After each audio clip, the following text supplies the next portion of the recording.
Hi, everybody. I'm Bill Whittle here with Steve Green on a special edition of Right Angle. Scott Ott, who has relatives visiting in town, has decided to spend the day with his last day here with his new grandchild in a shocking display of misplaced priorities, I might add. So I guess today's special edition of Line is probably more appropriate. Hey, Steve. And we do just have the 2 points. That's it. We just got the 2 points to make, and then we're out of here.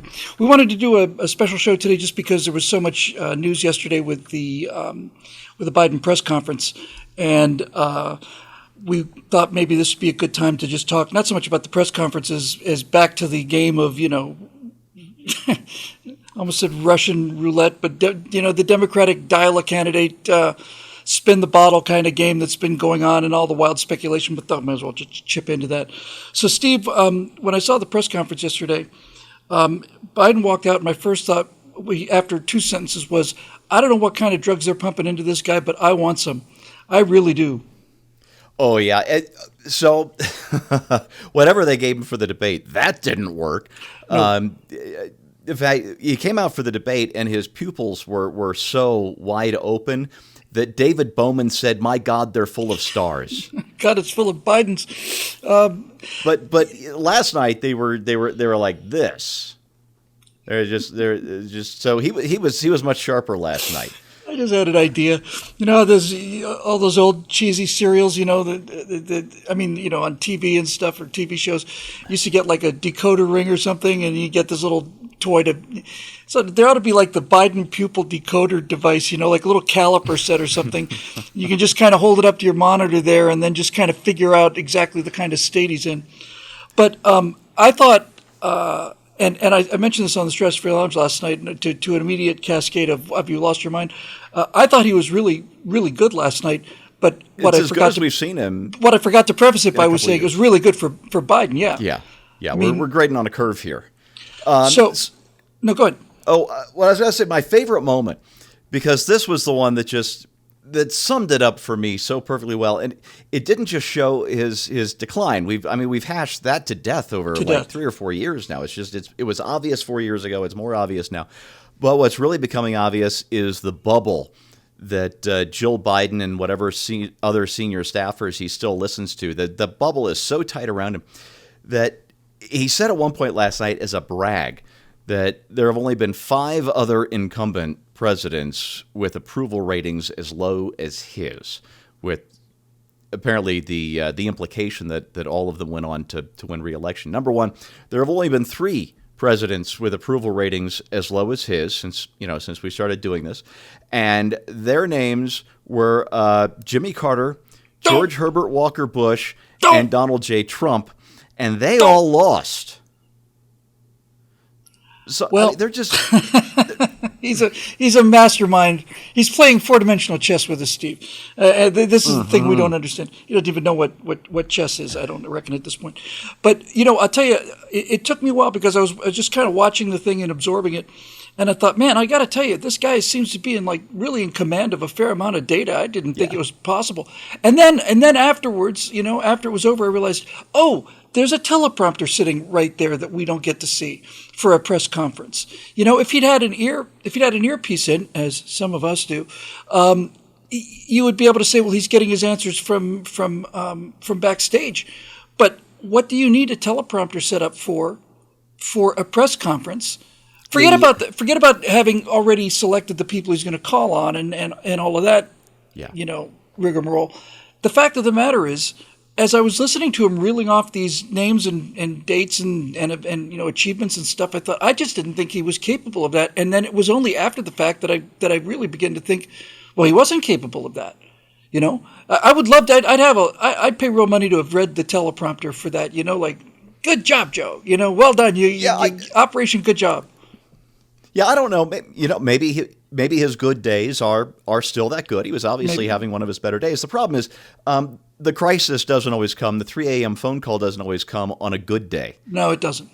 You can't guarantee that. And I think that's what people, putting aside the snark for a moment, I think that's what people who aren't just, dedicated right-wingers, hardcore conservatives, Republicans, MAGA, whatever, I think that's their biggest concern isn't does he have good days, but what's going to happen when stuff hits the fan and it's not a good day. Well, I think the reason that I was came away from last night's performance pleased, I wasn't pleased with him. I'm never pleased with him. I think he's the worst president we've had in modern era, Worst maybe human ever. being. Yeah, he's just a bad man. He's just a bad guy. Completely agree. But I think what we've watched in the last month is we were all looking forward to the debate because we knew that he was going to, really just kind of not perform well in a debate. But I think he performed so miserably in the debate that the calls for him to step down became overnight just this cacophony from everybody, for him to step down. And I don't want him to step down. Oh, no. Again, I mentioned this last night on the Stratosphere Lounge. The reason I'm excited today and and pleased that he did as well as he did was because I want to face Joe Biden in November, and I want to see him lose. I'm not going to sugarcoat this. I want to see him lose. I want to watch that. We didn't get a chance to see it with Hillary because she was so smashed drunk she had to be probably poured into a wheelbarrow and taken back to the vineyard. But I don't want this guy to be able to spend the rest of his days telling himself, well, I beat Donald Trump and then I just rode off into the sunset after accomplishing all these miracles. Yeah, so I joined, what do we call it? I joined Team Endless Dithering earlier this week. Yes, I'm a member myself. I got my card in the mail just 2 days ago. Yeah, and it's based on a tweet. I wish I could remember who posted this. It might have even been a Democrat. I can't remember. Who said that the Democrats either need to get rid of Biden right away or they need to line up behind him and get the donors back right away. The worst thing for them is this endless dithering. Right. That's me, endless dithering. Let's just stretch this out. Which is why last night was so important because it gave, first of all, it said that Biden's not agreeing to go anywhere. And no matter how much you want to spin this and how much you want to talk about the influence of people like Jill and Obama and all the rest of these people and George Clooney and all the rest of it, if mean old Joe Biden decides he doesn't want to leave, there's nobody who can force him to leave other than the 25th Amendment. And nobody's really talking about that seriously, just yet anyway. Oh, for the 25th Amendment to work, his cabinet, it's basically a legal coup of the presidential cabinet. That's what the 25th Amendment is. And can you see eunuchs like Anthony Blinken sticking it out like that? No. Never. So I was pleased with the results last night, and I'll tell you what else I like too, because I had not acted, despite the fact that my card arrived in the mail. I had no idea what it meant.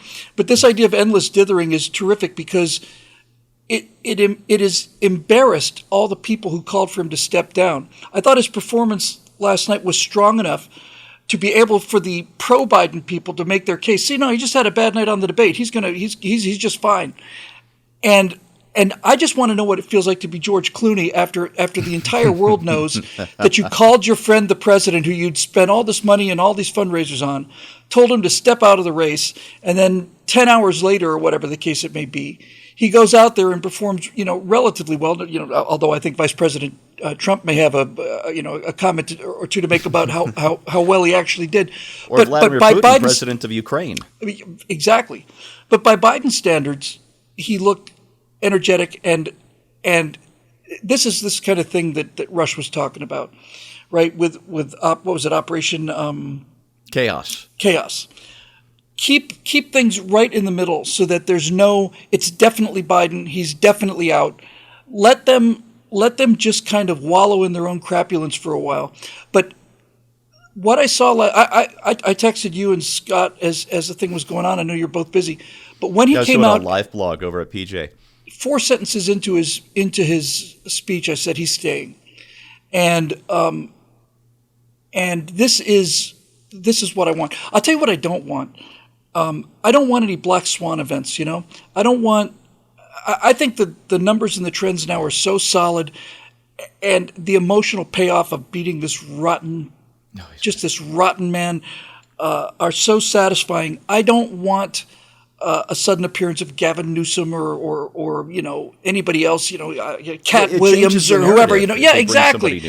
Exactly right. And this narrative's great. And I'm liking it a lot too. Yeah. Was that your impression from watching the thing last night? Yeah. When I say we're stretching this out, it's like silly putty. We are in the perfect place to just keep bringing this along. Even after he performed last night, I just saw a story. I think it's going up on PJ Media soon. It's not up yet. That mega donors are withholding $90 million. That's big money. That's almost half of what he's got in the bank right now, until Biden withdraws from the race. They're sitting on their checkbooks. So last night, yeah, it was good enough for him to dig in, not good enough for the money guys to open up their wallets again. This I know. See, a couple of weeks ago, sometimes you feel like a Jedi and sometimes you feel like a Sith Lord. Yeah. Yeah. I did notice the change in mugs, and I thought, man, Steve's having some rough times. Or he's feeling very, very confident in a I got a Star Destroyer and you don't kind of way. That's exactly it. It's my Star Destroyer against your puny hut in the desert. So, I also, just the last thing I thought we'd talk about on this is, I also thought that him having a relatively strong night inoculated him against his next bad night. In other words, if he'd been off tonight, then and again, by Biden standards, we're talking about by Biden standards, right? Vice President Trump and all the rest of the stuff. But by Biden standards, he looked pretty cogent. And so if he had been less than that, when the press conference started going into it, I thought there was a 90% chance he was going to step down. Because it was so late. Yeah, it was an hour late. And not only that, but just after all the Clooney has called and bailed on him, and all of this storm of all the people who've just called for him to abandon the race, I thought, I don't want him to abandon the race. I thought for sure he was going to step down. And then when I saw the whatever awesome drugs they'd pumped into him, but when it was clear he was not going anywhere, I felt enormously relieved. And I think it did inoculate him against this. The next time that he has a bad day, which will probably be, it's probably already happened, right. They'll be able to say, well, that doesn't mean anything. It's just a bad day. So you're so much more connected to the news sources. You'll kind of just wrap this up by saying, do you think that his performance yesterday significantly helped him relieve some of the pressure about getting out of the race? Do you think it made it more likely to be the nominee in November? Yeah, I'm 90% certain he'll be the nominee on Election Day, and I'm looking forward to the convention in a sick way. But let me tell you why I think he did better than he did in the debate, or at least one of the reasons. Number one, he's having a better day. Number two, his best moments, and there were a lot of them, is when he was just reciting his stump speech lines, right? Which he did a lot. That was most of his introduction. It was stump speech stuff. He worked stump speech lines into answers as much as he could. And when he got away from that, that's when he would wander off and, jumble up 18 sentence fragments all together and then say, anyway, to get himself out of that. He can't do that in a debate. And no, he can't do that in a debate. I'm not expecting the second especially debate to be anywhere as good as last night. No, and I don't want it to be. I think this is the big takeaway of the last several weeks since the debate, is that I knew he was going to look bad during the first debate, but he looked so bad during the first debate that I thought, oh my God, we didn't just get an advantage out of this. We've taken this doddering, senile, old, mean, nasty guy out of the picture. He was so bad, and so I was looking for some kind of repair, just to keep him in this. I noticed, I think I saw this on Instapundit this morning too, because he was talking about, and this is just kind of sums up, I think, the bubble that you mentioned that they're talking about. I think I saw where, yes, all of the union elites, all the donors and all the union directors and all the rest of these guys are 100% Democrat. They're 100% in the pocket of the party, but that the rank and file of the unions is leaning pretty strongly Trump. And if you mentioned this several times, if the Democrats lose blue-collar workers as a voting bloc, they've not only lost a voting bloc, they've lost their brand identity. This is it. We're the party of the little guy. We're the party of the little guy struggling against the system. And when you've got your primary backers being, Zuckerberg and Clooney and the UN, and, when you own the universities, the media, and the 2 million strong federal government, you're not the little guy anymore. No, you're not the little guy, and you don't represent the little guy. And I get the feeling that the little guy is going to show up in early November and is not going to be much persuaded by another 4 years of what they've gone through, no matter who they decide to put in that other chair. But that'll do it for this special edition of Line, brought to you by the members at BillWhittle.com. Scott Ott is with his grandchildren on his last day in country, and we're very happy for him. And we'll be back again on Tuesday, but we thought since the news cycle works the way it does, and since we record on Tuesdays, we just trot out a quick analysis to get you guys, as liven your day. Yeah, put a little spring in your step. It's like, yeah, I'm feeling real good about this. By the way, latest on election betting odds, which is the only poll I trust. Well, let's have a quick look because it changes so quickly. But for those of you unfamiliar with this, I've talked about it quite a bit.